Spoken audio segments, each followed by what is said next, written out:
মা, ও মা, কেন যে বড় হলাম? ছোট ছিলাম, অনেক ভালো ছিলাম।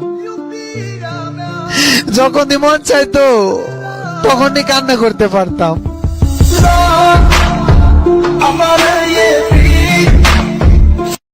প্রবাসী ফলার জীবনে হন্তা চাও তাগো এক চক্ষ পরিবার আরেক চক্ষ ইনকাম, আর নিজের জীবনে লাগিয়া রাহে না কোনো দাম। এই প্রবাসে আইসা দুইটা জিনিস খুব ভালো করে শিখছি, কিভাবে কষ্ট করে টাকা ইনকাম করতে হয়, কিভাবে ভালো না থেকে ফ্যামিলির সাথে হাসতে হয়।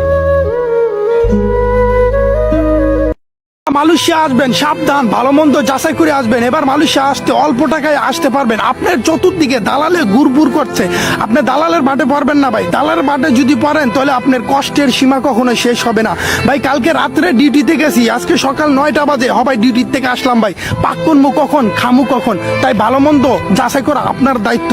প্লিজ ভিডিওটা শেয়ার করে দিবেন, সবাইকে সতর্ক করার সুযোগ করে। যারা জীবনের প্রথম ফ্যামিলি থেকে বিদেশ যায়, রক্ত দিয়া গাম দিয়া কামাই করে করে জায়গা জোড়ায়, জমি জোড়ায়, বাড়ি করে, বিল্ডিং করে, শেষ জীবনে জিরো। তো ভাই মালয়েশিয়া কয় বছর? এই তো ভাই 6 বছর 3 মাস হলো। দেশে যাবা না? ভাই দেশে যে কি করব, এটা আমার কথা না রে ভাই, এটা ফ্যামিলির কথা, এটা প্রতিটা প্রবাসী ফ্যামিলির কথা। কিছু করার নেই ভাই, আমরা প্রবাসী ভাই। আমি সেই প্রবাসী মেয়ে যে কিনা দিনের পর দিন না খেয়ে রয়েছি, কিন্তু খোঁজ নেওয়ার মতো কাউকে পাইনি। আজ আমি বাধ্য হয়ে প্রবাসে পরিবারের মুখে দুমুঠো ভাত দেওয়ার জন্য। কোথায় ছিলেন আপনারা যারা কিনা বলেন প্রবাসী মেয়েরা ভালো না? মা, মা গো, ও মা, তোমারে সারা এই প্রবাসে আমার খুব কষ্ট হয় গো মা। ভাই বোন কেমন আছে মা গো, বাবা কেমন আছে? আমার যেতে ইচ্ছে করে তোমাদের কাছে, ছুটি আমার হয় না মনে। আর কত কষ্টে আছি মা গো বিদেশে এখন, মায়ের জন্যে মনটা আমার কাঁদে সারাক্ষণ। মাও নাই, বাবাও নাই,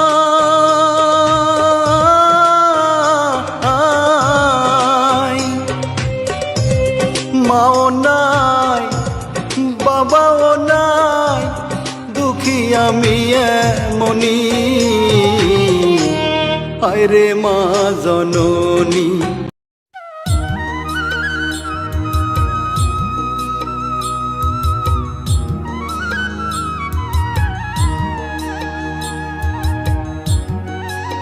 প্রবাসীগুলোকে সবচেয়ে বেশি বেইমানি কারা করে জানেন? নিজের ফ্যামিলির মানুষের। আপনি দিনের পর দিন, বছরের পর বছর খাইয়া না খাইয়া, একদিন পাক করে 4 দিনের বাইরে খাইয়া এই পয়সা ফ্যামিলির নামে পাঠাইবেন। আর ফ্যামিলি কি করবে জানেন? এই পয়সা দিয়া মশমশায় চলবো।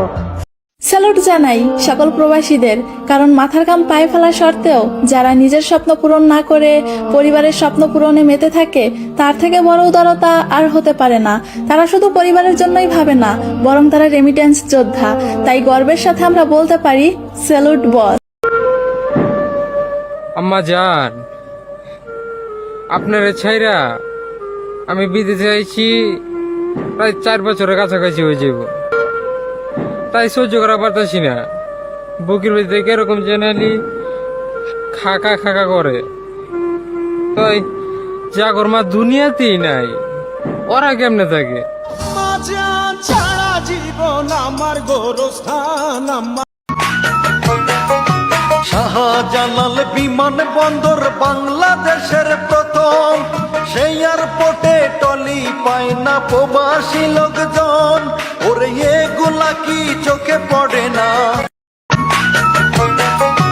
প্রবাসীদের টাকায় চলে বাংলাদেশ সরকার, সেই প্রবাসী এয়ারপোর্টে অপমান কেন বারবার?